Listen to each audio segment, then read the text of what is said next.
जय माता। नमस्कार प्यारे दोस्तों, very good evening to all of you. I am Alka Mishra. कैसे हैं आप सब लोग? आप सभी खुश होंगे, स्वस्थ होंगे और आपकी पढ़ाई सही दिशा में चल रही होगी। मैं ऐसा सोचती हूँ, ऐसा अनुमान करती हूँ और ईश्वर से ऐसा विनती करती हूँ कि आप सभी स्वस्थ रहें और खुश रहें, आपकी पढ़ाई चलती रहे। तो friends, I am Alka Mishra. I have qualified assistant professor exam many times with sociology subject and I have also attempted UPPCS and BPSC mains with sociology subject. Friends, इसी दिशा में हम सोशियोलॉजी को देख रहे थे यूपीपीसीएस मेंस के लिए। तो आइए देखते हैं। No one is born happy. No one is born happy, but everyone is born with the ability to create happiness. इस जो मृत्यु लोक है ना, यहाँ कोई हंसता हुआ नहीं आता है। किसी का जन्म हंसते हुए नहीं होता है, सब रोते हुए आते हैं। लेकिन सभी व्यक्तियों के पास ऐसी योग्यता होती है कि वो अपने आसपास और सभी लोगों के लिए खुशी का माहौल निर्मित कर सके। तो फ्रेंड्स, खुश रहने की कोशिश करना चाहिए, परिस्थिति चाहे कैसी भी हो। ऐसा नहीं हो सकता। हमारे जो अब्दुल कलाम जी थे, पूर्व राष्ट्रपति और प्रसिद्ध वैज्ञानिक, वो कहते थे कि आकाश हमेशा नीला हो, ऐसा ईश्वर ने कोई वादा नहीं किया है। तो परिस्थितियां सदा एक समान नहीं रहती हैं। सब दिन होत न एक समाना, हमने ये सुना है। और कुछ अच्छाइयां होंगी आप में, बुराइयां होंगी, कुछ कमी होगी, कुछ बेहतरीन चीजें आप में होगी। तो ये चलता रहता है क्योंकि आप मनुष्य हैं। मनुष्य में हर प्रकार की चीजें पाई जाती हैं कमोवेश रूप में। कौन है जिसमें कमी नहीं है? कौन है जिसमें कमी नहीं है? आसमां के पास भी तो जमी नहीं है। तो अगर कोई कमी है, कोई परेशानी है, तो हमारे साथ है, क्योंकि हम मनुष्य हैं और प्रकृति ने सबके साथ कुछ ना कुछ कमी जरूर किया है। तो फ्रेंड्स, आइए शुरू करते हैं क्लास को। सोशियोलॉजी के वर्ड में आप सभी का हार्दिक स्वागत है। फ्रेंड्स, हम पेपर फर्स्ट को देख रहे थे। हम यूपीपीसीएस मींस सोशियोलॉजी ऑप्शनल के लिए पढ़ रहे हैं। तो हम पेपर फर्स्ट को देख रहे थे, इसमें हम पार्ट ए को देख रहे थे और हमारा इमर्जेंस ऑफ सोशियोलॉजी चल रहा है।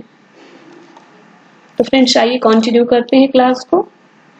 हमने नीड ऑफ सोशियोलॉजी को देखा, हमने नीड ऑफ सोशियोलॉजी के जिम्मेदार कंपोनेंट्स को देखा। हमने एक एक करके इसे, आप जिन लोगों ने इसे नहीं देखा है, आप उसे प्रीवियस वीडियो में जाके देख सकते हैं, ताकि आपको जो आगे बातें बताई जा रही हैं वो समझ में आ जाए। और हमने देखा था कि समाज जो है, समाज और समाजशास्त्र जटिल है और हमारा जो गणित है वो आसान है। ये हायरार्की ऑफ साइंसेस करता है, विज्ञानों का संस्करण कहता है। ये है हमारे अगस्त कांची, फादर ऑफ सोशियोलॉजी। और हमने सोशियोलॉजी की मीनिंग देखी थी, इसके शाब्दिक अर्थ को देखा था। हम व्हाट इज सोशियोलॉजी में इमर्जेंस ऑफ सोशियोलॉजी को भी देख रहे हैं। अभी हमारा यही पार्ट चल रहा है। हमने इमर्जेंस ऑफ सोशियोलॉजी के तीन धाराओं को देखा था। 3 एनालिस्ट जो है, और क्लास को हमने देखा था, 3 क्लास में हमने डिवाइड किया था और आपने देखा था इन तीनों क्लास को। आप तो एक बार इसको पढ़ते जाएंगे, देखते जाएंगे, तो चीजें आपको प्रीवियस क्लास की रिवाइज होती जाएंगी। हमने देखा था कि 4 क्रांतियां हैं जिन्होंने समाजशास्त्र की उत्पत्ति में अपना योगदान दिया था, और ये दोनों जो हैं ये पुनर्जागरण काल से संबंधित हैं। और हम कमर्शियल रेवोल्यूशन को कल देख रहे थे। हमने कल कमर्शियल रेवोल्यूशन को देखा था। हमने समझने का प्रयास किया था कि कमर्शियल रेवोल्यूशन क्या है। तो हमने देखा था कि कमर्शियल रेवोल्यूशन कुछ नहीं, वो जो वाणिज्य और व्यापार से संबंधित है, इसका शाब्दिक अर्थ है। और फ्रेंड्स आप देख रहे हैं कि ये नाव है कितनी बड़ी, और ये जो है वाणिज्यिक क्रांति के कारण नावों का जरूरत होता है लोगों को।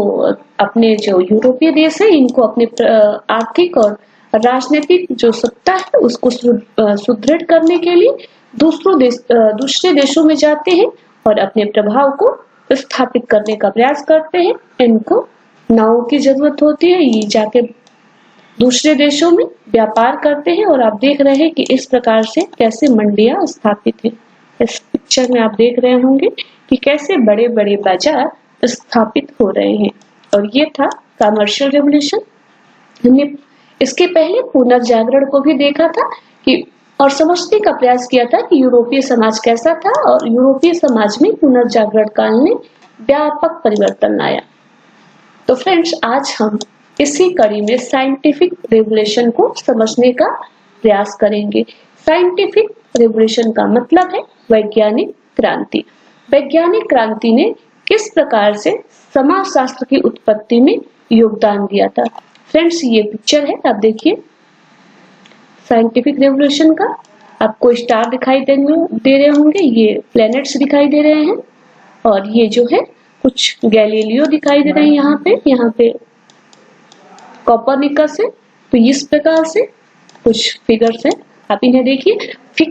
जो फिगर होते हैं ना, यह जो है हमारी पढ़ाई का एक महत्वपूर्ण हिस्सा होता है। फिगर से चीजें हमें आसानी से याद होती हैं और दिमाग में बहुत दिनों तक और गहराई रूप से जमी रहती है। ये हमें चीजों को समझने में आसान करता है। तो अगर आप कुछ भी पढ़ते हैं तो उसकी एक इमेज बनाने की कोशिश कीजिएगा माइंड में भी। जब आप पढ़ते हैं तो उसका कुछ कि कैसा रहा होगा। कोपरनिकस के बारे में आपने उनकी फिगर नहीं देखी है या फिर किसी और की भी, तो एक इमेजिन कर लीजिएगा कि ऐसा कोई व्यक्ति है और उसके बाल ऐसे रहे होंगे। कुछ ना कुछ उसके बारे में आप कुछ उसका एक चीज आइडेंटिफाई कर लीजिएगा, और उस व्यक्ति के बारे में जब पढ़िएगा तो उन चीजों को उससे लिंक करते जाएंगे। तो देखिएगा कि ये जो है आपके लिए बहुत अच्छी टेक्निक होगी। ये देख रहे हैं हमारे सन, जो हमारा स्टार है सन वो है, और ये हमारी धरती माता है। और आप ये देख रहे हैं ये एक लैब है। ये 14 से लेके 18 सेंचुरी के बीच का जो अवस्था है उस दौरान का ये लैब है। इसमें ये हमारे पृथ्वी है और इधर वैज्ञानिक चर्चा कर रहे हैं, इधर कुछ लोग चर्चा कर रहे हैं, और ऐसे ही मैंने फिगर को आपको समझने के लिए दे दिया है। तो फ्रेंड्स आइए चीजों को हम समझने का प्रयास करते हैं। फ्रेंड्स हमने देखा था कि जो यूरोपीय समाज था वो रूढ़िवादी था। रूढ़िवादिता और जो धार्मिक जो अंधकारिता का धार्मिक अंधकारिता का युग था। लोगों के बीच में अंधविश्वास था।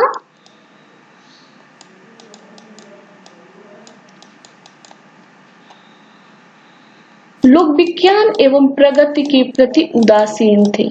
लोग जो है विज्ञान एवं प्रगति के बारे में, विज्ञान की प्रगति के बारे में उदासीन थे। उसका कारण यह था कि जो कोई भी सोच थी वो यूरोपीय समाज की जो कुछ भी सोच थी वो धर्म से जुड़ी हुई थी, और धर्म जो था धर्म पे चर्च का अधिकार था।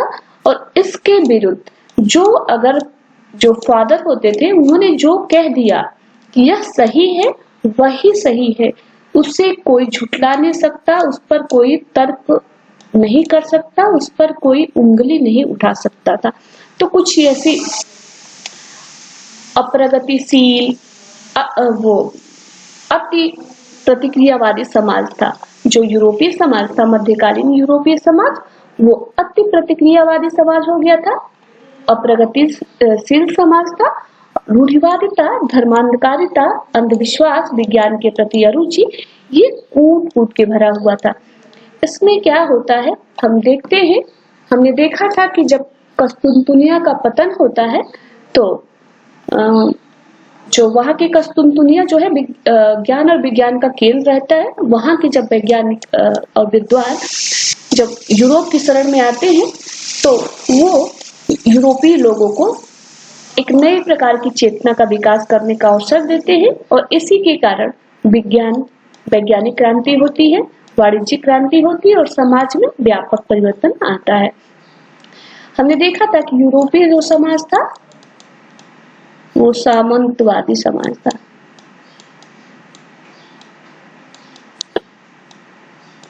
सामंतवादी समाज में क्या होता कि सामंत और किसान होते थे और किसान जो था वो मजदूर था और सामंत था वो मालिक था।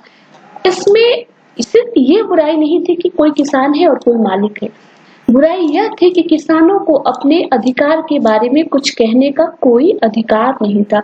वो अपने अधिकारों के लिए लड़ नहीं सकते थे, वो अपनी बातों को लोगों तक पहुंचा नहीं सकते थे और उन्हें अपनी बातों को कहना चर्च के विरुद्ध माना जाता था। और ये जो सामंतवादी सामंत वर्ग के लोग थे, इनका चर्च में और राजा को भी ये लोग धन देते थे। तो इस प्रकार से इन लोगों का पूरा दबदबा था और इन लोगों की बातों को ही सही माना जाता था। और इस कारण जो किसान थे, हालांकि इनकी संख्या अधिक थी, लेकिन फिर भी इन्हें मजबूरी में चुप रहना पड़ता था। सामंतवादी व्यवस्था थी और यहाँ पे जो शिक्षा थी वो धर्म पे आधारित थी। जो यहाँ की शिक्षा थी वो धार्मिक प्रवृत्ति की थी। जो कुछ भी पढ़ाया जाता था वो चर्च के फायदे एवं राजा के फायदे के हिसाब से पढ़ाया जाता था और उसे ही लोगों को पढ़ना था। और जो सत्ता था, जो राजा थे, उन पर भी स्पष्ट रूप से धर्म का प्रभाव था और राजा को तो ईश्वर का प्रतिनिधि ही माना जाता था। राजा को धरती पर ईश्वर का प्रतिनिधि ही माना जाता था। तो इस प्रकार से सत्ता पर धर्म का प्रभाव था और इस प्रकार से संपूर्ण मानव जीवन धर्म के दिशा निर्देशों पर ही चल रहा था। पूरा जो मानव जीवन है यह सिर्फ धर्म के आधार पर। और जब धर्म ज्यादा हावी हो जाता है तो क्या होता है? रूढ़िवादिता आती है, धर्म अंधकारता तो होती ही है, अंधविश्वास बढ़ता है।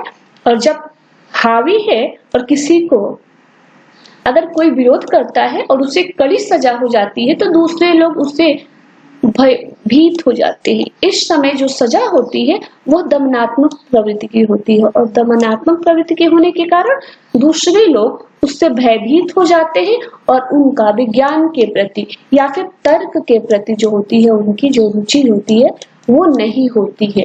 वो जो कुछ भी होता है उसे स्वीकार कर लेते हैं। अब जब धर्म का जो विरोध है वो संभव नहीं है, धर्म का विरोध नहीं किया जा सकता है, तो जो कुछ भी हो रहा था, वैज्ञानिक प्रयोग भी हो रहा था, तो वो सिर्फ जीवन की जो जरूरी चीजें हैं उनसे संबंधित होता था। जो जीवन की आवश्यक चीजें थी, जो तकनीक था, वो जो उपभोग के लिए जो वस्तुएं थी, छोटी मोटी वस्तुएं, उन तक ही सीमित था। लेकिन जब हमने देखा था कि कमर्शियल रेवोल्यूशन होता है, तो कमर्शियल रेवोल्यूशन में क्या होता है?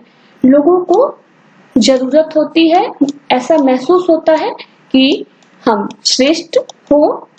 जो देश है, हॉलैंड है, पोलैंड है, डेनमार्क है, फ्रांस है, यूरोप है, स्पेन है, तो इन देशों को लगता है कि हमें अपनी जो है श्रेष्ठता को सुनिश्चित करना चाहिए। उनके अंदर ऐसा भाव आता है और वो आर्थिक और राजनीतिक सत्ता स्थापित करने के लिए क्या करते हैं?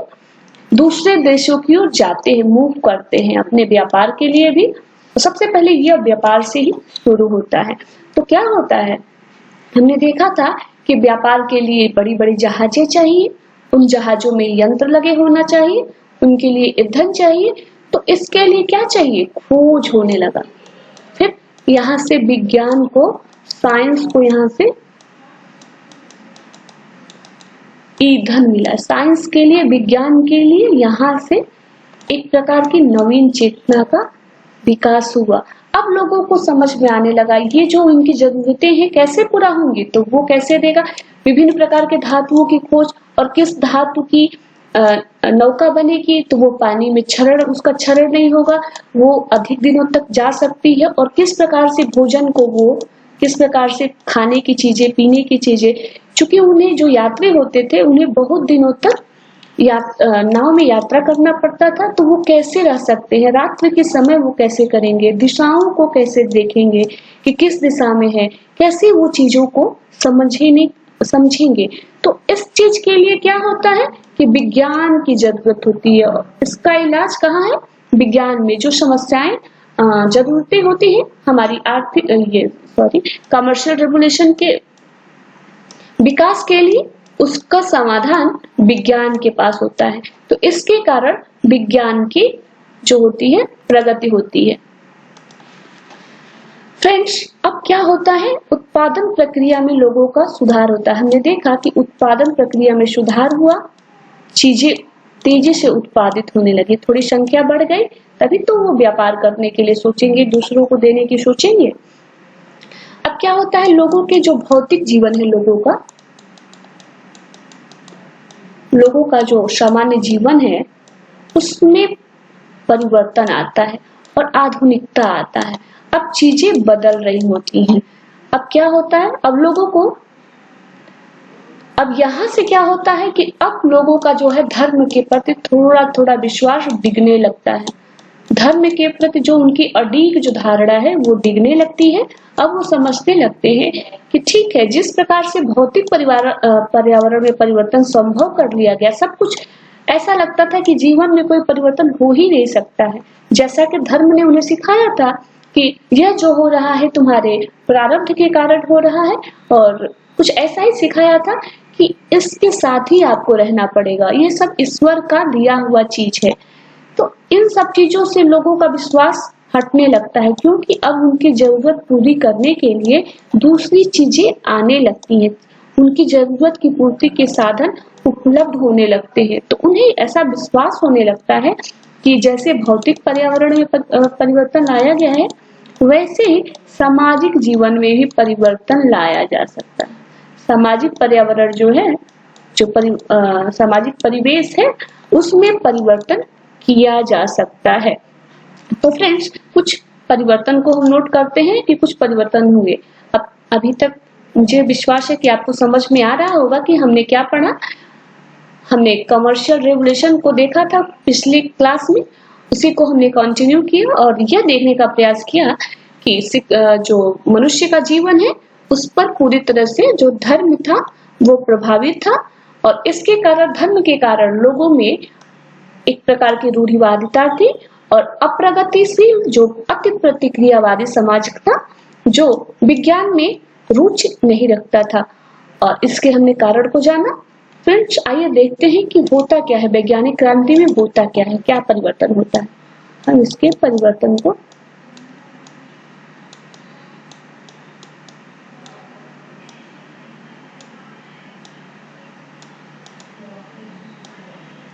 क्या होता है फ्रेंड्स कि एक टेल्मी नामक के खगोल वैज्ञानिक थे।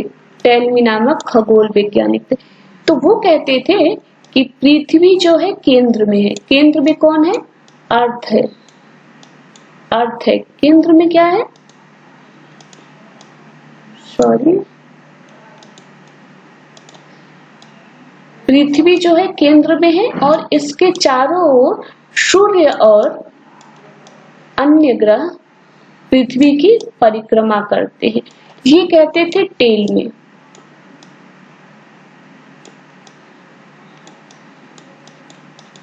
लेकिन आते हैं एक वैज्ञानिक कोपरनिकस। कोपरनिकस नामक एक वैज्ञानिक आते हैं और वो ये टेल्मी द्वारा जो जियोसेंट्रिक, इस अवधारणा को क्या बोलते थे? जियोसेंट्रिक। जियोसेंट्रिक सॉरी,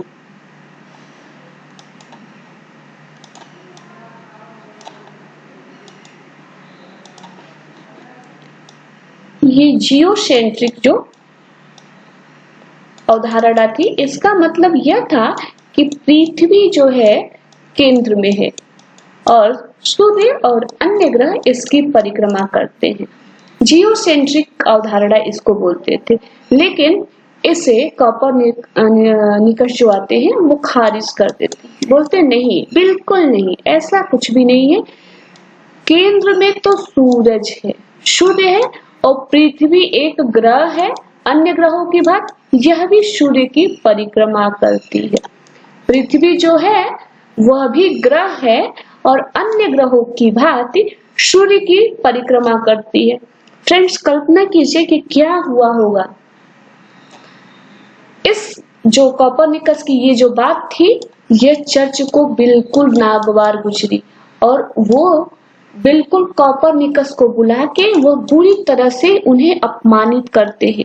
जो चर्च के लोग हैं उनकी धारणा जो थी कि जियोसेंट्रिक अवधारणा को वो मानते थे, और जब कोपरनिकस कहते हैं कि नहीं, सूर्य जो है केंद्र में है और पृथ्वी एक ग्रह है और अन्य ग्रहों की भांति वह सूर्य की परिक्रमा करती है, तो फिर कोपरनिकस को बुरी तरह से अपमानित किया जाता है और कोपरनिकस को यहाँ तक अपनी अवधारणा को एक तरह से वो ले लेना पड़ता है और वो शांत हो जाते हैं। लेकिन कहते हैं कि कुछ चीजें ऐसी होती हैं कि जिसे दबाया नहीं जा सकता है। सत्य है, जो सत्य है उसे दबाया नहीं जा सकता है। वह अब उसके पंख होते हैं और वो समय के साथ जब वो उसके पर बढ़ते हैं तो वो लोगों के समक्ष आ ही जाता है। तो जो सत्य है, इन्होंने एक concerning the regulation of haven body जैसे करके उन्होंने एक बुक लिखी थी, concerning the regulation of the heavenly bodies, concerning the regulation of heavenly bodies, ऐसी कोई पुस्तक इन्होंने लिखी थी और इसका प्रकाशन बहुत दिनों बाद हुआ क्योंकि ये चर्च से डर गए थे, चर्च से, लेकिन आखिरकार यह तो हुआ ही। और इनके जो कोपरनिकस का ये सिद्धांत है, ये थियरी है, इसे बाद के वैज्ञानिक जो है गैलीलियो जो थे, उन्होंने इसे सही सिद्ध किया, उसे उन्होंने उचित ठहराया। गैलीलियो को आप जानते होंगे, उन्होंने दूरबीन का आविष्कार किया, दूरबीन के द्वारा देखने का प्रयास किया कि क्या स्थिति है, जो खगोलीय स्थिति है उसकी किस प्रकार से व्यवस्था है, उन्होंने खोजने का प्रयास किया और अंततः वह खोजने में, गैलीलियो जो है वो खोजने में समर्थ हो जाते हैं। सॉरी, आप गैलीलियो समझ लीजिएगा, मैं इसे बस गैस से संबोधित कर दे रही हूँ। तो ये गैलीलियो, तो गैलीलियो ने कोपरनिकस का समर्थन किया। तो ये हमारे कोपरनिकस का एक सिद्धांत है। यहाँ पे परिवर्तन आता है, हमारे जो जियोसेंट्रिक जो अवधारणा है, वो जियोसेंट्रिक जो अवधारणा होती है उसको खारिज करते हैं और बताते हैं कि सन जो है पृथ्वी के केंद्र में है, सन जो है पृथ्वी के केंद्र में है और जो हमारी अर्थ है यानी पृथ्वी है वो सूर्य की परिक्रमा करती है। नेक्स्ट परिवर्तन क्या होता है फ्रेंड्स, खगोल विद्या में तो हमने देखा कि कोपरनिकस और ये आते हैं। उसी प्रकार से हमने देखा कि कमर्शियल रेवोल्यूशन तो पहले से ही था। तो इस प्रकार से धातु विज्ञान और कोपरनिकस ने भी चीजों को थोड़ा बहुत क्लियर कर दिया था और इधर धातु की भी जरूरत पड़ी थी, धातु विज्ञान की खोज की भी जरूरत पड़ रही थी। तो इधर विभिन्न प्रकार के धातुओं की खोज की जाने लगी, उनकी क्या उपयोगिता है और किस प्रकार से वो यंत्रों के निर्माण में सहायक है और किस प्रकार से कौन सी धातु है, इस प्रकार से खोज किया जाने लगा। इसी क्रम में क्या होता है, चिकित्सा शास्त्र की उत्पत्ति होती है। अब चूंकि धातुओं के बारे में पता है और प्रकृति के बारे में भी बहुत सारी चीजें पता चल जाती हैं, तो अगला क्रम क्या होगा, चिकित्सा। अब लोगों को यह महसूस होने लगता है कि नहीं, पहले क्या होता था कि कोई बीमार व्यक्ति है तो उसे कुछ चिड़िया के पोटी वगैरह खिला दिए जाते थे, ऐसा इतना अंधविश्वास था। आप सोचिए, आप पढ़ते होंगे हिस्ट्री में तो देखते होंगे कि किस प्रकार से अंधविश्वास और रूढ़िवादिता भरी हुई थी। लेकिन अब चिकित्सा शास्त्र का, चिकित्सा विज्ञान का प्रभाव बढ़ने लगता है और लोग जो है अब इन चीजों पे विश्वास करना छोड़ देते हैं और मेडिसिन पर विश्वास करने शुरू करना लगते हैं और मेडिसिन का विकास होना शुरू होता है। इसी प्रकार से अब क्या होता है कि पोस्टमार्टम का यहाँ से विकास होता है। इससे लोगों को शरीर की क्रिया प्रणाली के बारे में पता चलता है कि शरीर के अंतर में क्या क्या चीजें हैं। फिर यहीं से क्या होता है, फिजिक्स, केमिस्ट्री एंड जीव विज्ञान में भी बॉटनी का हो गया, जूलॉजी हो गया, अलग अलग प्रकार की चीजों का यहीं से वर्गीकरण और कॉन्सेप्ट का विकास शुरू हो जाने लगता है। यहाँ से लोगों की जो है सोचने और समझने की जो क्षमता है वो तेजी से विकसित होने लगती है। लोगों की समझदारी है वो बढ़ने लगती है। अब लोगों को धर्म में विश्वास नहीं होता है। क्यों होगा भाई? क्योंकि धर्म ने तो अभी तक जो है किसी जब चिकित्सा में लोगों को पता चलता है कि पोटी एक गलत चीज है, एक गंदी चीज है, जिसे नहीं, वो अखाद्य चीजें हैं और धर्म तो इसे खाने के लिए बता रहा था और धर्म तो उन्हें बता रहा था कि आप जिस अवस्था में हैं उसके लिए आप स्वतः जिम्मेदार हैं और इसमें कोई परिवर्तन नहीं हो सकता है। धर्म ने तो अभी तक लोगों को यही बताया था। लेकिन जब विज्ञान का विकास होता है तो विज्ञान बताता है कि नहीं, बिल्कुल आपके समूचे जीवन में व्यापक परिवर्तन किए जा सकते हैं, सब कुछ अपने अनुकूल बनाया जा सकता है। तो धर्म का क्या होता है, प्रभाव कम हो जाता है और इस संपूर्ण चीज का चिंतन पर व्यापक प्रभाव पड़ता है। जो चिंतन है फ्रेंड्स, कहा गया है ना कि साहित्य जो होता है समाज का दर्पण होता है। साहित्य जो होता है समाज का दर्पण होता है। साहित्य ऐसा नहीं है कि किसी भाषा का ही होता है, साहित्य विज्ञान का भी होता है और गणित का भी होता है। तो साहित्य जो होता है समाज का दर्पण होता है। इसका अर्थ यह है कि साहित्य में वही चीजें आती हैं जो तत्कालीन परिस्थितियों में, उस समसामयिक परिस्थितियों में समाज में घट रही होती है, वही तो साहित्य दिखाता है। तो वो जो चिंतन प्रणाली थी उसमें इस पूरी प्रक्रिया का स्पष्ट प्रभाव दिखता है। और हमारे सोशियोलॉजिस्ट कांट हैं, स्पेंसर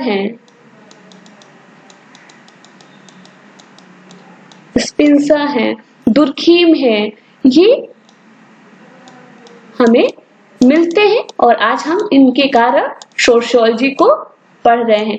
और पता है आपको फ्रेंड्स, जो यहाँ से जब चिकित्सा विज्ञान है तो यही से इसी के आसपास जो एक डार्विन नामक सिद्धांतकार आते हैं, वैज्ञानिक आते हैं और उन्होंने जो है एक अस्तित्ववाद का सिद्धांत दिया था।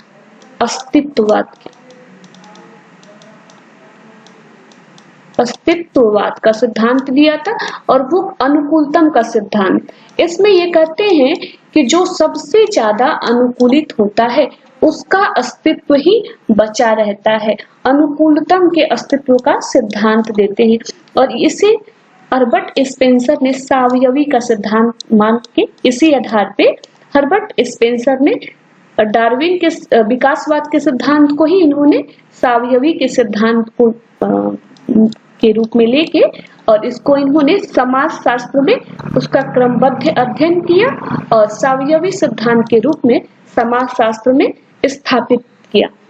फ्रेंड्स, एक बड़ा जो परिवर्तन ये भी होता है, एक बड़ा परिवर्तन होता है कि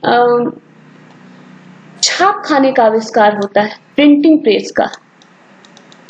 इसी वैज्ञानिक क्रांति में प्रिंटिंग प्रेस का आविष्कार होता है। ये जर्मनी में होता है 15th सेंचुरी में। तो अब क्या होगा, जब छाप खाने का आविष्कार होगा तो चीजें जो है संरक्षित की जाने, जो पुस्तक है, जो विचार है पुस्तक में जो लिखे गए हैं, ये विचार अगली पीढ़ी के लिए रखी जा सकती है। इसके अलावा ये इसकी कई प्रतियां बनाई जा सकती हैं। पहले तो एक लिखी जाती थी, अब एक विचारक एक अपने विचार को बहुत सारे लोगों को आसानी से पहुंचा सकता था, अपने विचारों को प्रसारित कर सकता था। क्यों? क्योंकि प्रकाशन की सुविधा भी हो गई थी और इसके कारण भी धर्म का जो प्रभाव हुआ स्पष्ट रूप से कम हुआ। अब जो है मानवतावादी जो है दर्शन का विकास हुआ और लोगों के सोच पे जो धर्म हावी था, वहां से ये जो धर्म है वो उसकी पकड़ ढीली होती है। अच्छा, इस प्रकार से हम देख रहे हैं कि इस पूरी प्रक्रिया में जो मनुष्य है और प्रकृति है, जो उसके बीच जो संबंध है, मनुष्य एवं प्रकृति के बीच जो संबंध है, उसमें व्यापक परिवर्तन आते हैं। मनुष्य और प्रकृति के बीच चीजें तेजी से बदलती हैं।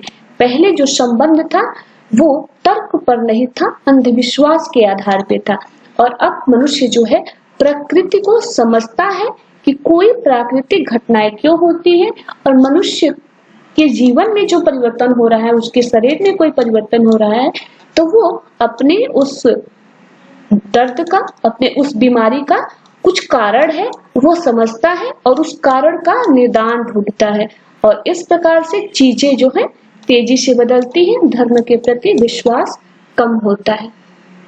कुल मिलाकर देखें तो अभी तक जो समाज में धर्म का व्यापक प्रभाव था और नियंत्रण था, उस पर अब विज्ञान का प्रभुत्व स्थापित हो जाता है, उस पर विज्ञान का प्रभुत्व स्थापित हो जाता है। और अब परिवार और नातेदारी जो संबंधित जो समाज था, अब वह विचारधारात्मक समाज में बदल जाता है। अब लोगों की आइडियोलॉजी विकसित होने लगती है। अब जो है आइडियोलॉजी का विकास होता है। अब जो समाज और परिवार के बारे में ही सोचने की बात सीमित, अब समाज के विकास में की बात की जाने लगती है। लोगों में यह विश्वास हो जाता है कि जो गरीबी है यह दैवी या फिर प्राकृतिक समस्या नहीं है, बल्कि यह एक सामाजिक समस्या है। और जब पता चल जाएगा ना कि यह क्या समस्या है, इसका कारण क्या है, तो उसका समाधान भी आ जाता है। तो जब लोगों को पता चलता है कि जो ये हमारी जो गरीबी है, जब देखेंगे आप फ्रांस की क्रांति में कि लोगों को पता चल जाता है कि वो जिम्मेदार नहीं है अपनी स्थिति के लिए, बल्कि ये जो निरंकुशतावादी जो राजतंत्र है, इसने हमें भ्रम में रखा है। तो किस प्रकार से जब वो इसे सामाजिक समस्या मान लेते हैं, तो कैसे फ्रांस की क्रांति होती है। तो नेक्स्ट इसके फ्रांस की क्रांति होती है, जब चीजें बदल जाती हैं, लोगों का जो विश्वास है धर्म के प्रति वो खत्म हो जाता है, टूट जाता है, और विज्ञान का प्रभुत्व स्थापित होने लगता है। आइडियोलॉजी में तेजी से परिवर्तन आता है, लोगों का मनुष्य एवं प्रकृति के रिश्ते में परिवर्तन आता है। तो क्या होता है, अब अगला जो इसका जो स्टेप होता है वो हमें फ्रांसीसी क्रांति के रूप में होता है। तो फ्रेंड्स, नेक्स्ट डे हम फ्रांसीसी क्रांति को ही देखेंगे। आज हमने साइंटिफिक रेवोल्यूशन को देखने का प्रयास किया। हमने देखा कि कुछ परिवर्तन आते हैं, जो जियोसेंट्रिक अवधारणा है उसे कोपर्निकस खारिज करते हैं और इसे सूर्य को केंद्र में, ये मानते हैं कि सूर्य केंद्र में है और पृथ्वी के जैसे ग्रह है वो सूर्य की परिक्रमा करते हैं। इसी प्रकार से विभिन्न प्रकार के धातुओं की खोज होती है, चिकित्सा विज्ञान में प्रगति होती है। लोगों को ये लगता है कि उनके बीमारी का कारण कोई दैवी प्रकोप नहीं है। पहले बीमारी दैवी प्रकोप मानी जाती थी, तो उसे अब दैवी प्रकोप नहीं मानते हैं और वो उसके कारण को ढूंढते हैं और उसका इलाज होता है। और इस प्रकार से मनुष्यों के पास खुशहाली आती है और वह उनको एक स्वतंत्रता मिलती है। जो चर्च का जो दबाव होता है, उस दबाव से वो मुक्त होते हैं। जो चर्च का दबाव है वो खंडित हो जाता है और लोग स्वतंत्र महसूस करते हैं। और जब वो स्वतंत्र महसूस करते हैं तो नए प्रकार के चिंतन की धारा उत्पन्न होती है और इस प्रकार से एक नए समाज का निर्माण होता है। और यह जो है समाज है, इसकी संरचना में व्यापक परिवर्तन होता है और यह समाजशास्त्र की उत्पत्ति में महत्वपूर्ण भूमिका निभाता है, क्योंकि जब परिवार और समुदाय की जो पूर्व धारणा थी, अब वो परिवर्तित होकर एक नवीन धारणा आती है। लोगों को पूरे एज ए होल सोसाइटी के रूप में लोग सोचने लगते हैं। तो इस प्रकार से जो समस्याएं हैं उनकी अब वो सामाजिक समस्या मानते हैं। जो कुछ भी समस्या है, जो गरीबी है, वो कोई व्यक्ति की कर्म के से नहीं है, बल्कि यह एक समाज में और संरचना की कमी के कारण है, या फिर उन्हें दबाया रखा गया है, इसके कारण है। वो समझ जाते हैं कि नहीं, यह दैवी प्रकोप नहीं है, यह जो है सामाजिक परिस्थितियों के कारण उत्पन्न एक समस्या है। तो फिर लोगों का जब विश्वास इस प्रकार से परिवर्तन होता है, तो एक प्रकार के नए प्रकार के समाज का निर्माण होता है, क्रांति होती है। पहले तो फ्रांसीसी क्रांति हम देखेंगे, इसने भी व्यापक परिवर्तन किया और इसके कारण समाजशास्त्र की उत्पत्ति में इसने योगदान दिया। तो फ्रेंड्स हम इसे देखेंगे। तो friends, thank you for watching class. मुझे ऐसा विश्वास है कि आपको कमर्शियल रेवोल्यूशन और साइंटिफिक रेवोल्यूशन समझ में आ गया होगा। यदि कोई समस्या होती है, कहीं भी कोई दिक्कत है, नहीं समझ में आ रहा है, तो आप प्रश्न पूछ सकते हैं, आप हमसे पूछ सकते हैं। फ्रेंड्स, यह एक मुझे आज सुबह मिला और मुझे बहुत अच्छा लगा, तो मैंने सोचा कि अच्छी चीजों को शेयर करना चाहिए, आपके साथ मैं शेयर करती हूँ। चंद्रगुप्त ने पूछा, अगर किस्मत पहले ही लिखी जा चुकी हो तो कोशिश करके क्या मिलेगा? आप जानते हैं कि चंद्रगुप्त मौर्य जो मगध की उन्होंने गरिमा है उसको बढ़ाया, और आप हिस्ट्री में पढ़ेंगे कि कैसे भारत को भारत बनाने में मगध का योगदान रहा था। तो जो उनके गुरु हैं, जिन्होंने चाणक्य जो चंद्रगुप्त को मनाते हैं कि चलिए आप राजा बनिए, तो वो कहते हैं चाणक्य से कि चलिए राजा बनिए, तो चंद्रगुप्त कहते हैं नहीं, किस्मत तो हमारी पहले से ही लिखी जा चुकी है, कोशिश करने से क्या मिलेगा? तो चाणक्य कहते हैं कि कहाँ, क्या पता किस्मत में लिखा हो कि कोशिश करने से ही मिलेगा। तो कोशिश करते रहना चाहिए, क्या पता कि कोशिश करने से ही मिले, संघर्ष करने से ही मिले। तो संघर्ष ही जीवन है, संघर्ष को स्वीकार करना चाहिए, और हम चीजों को स्वीकार कर लेते हैं तो चीजें हमारे लिए आसान हो जाती हैं। तो फ्रेंड्स, मुझे उम्मीद है कि क्लास आपको अच्छा लगा होगा।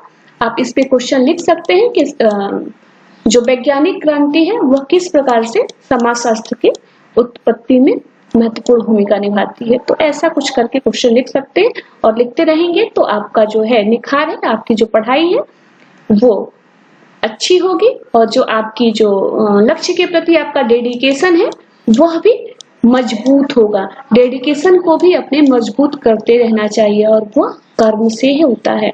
तो thank you for watching class, और आप सभी फ्रेंड्स आए, आप सभी को बहुत बहुत धन्यवाद। Thank you for watching.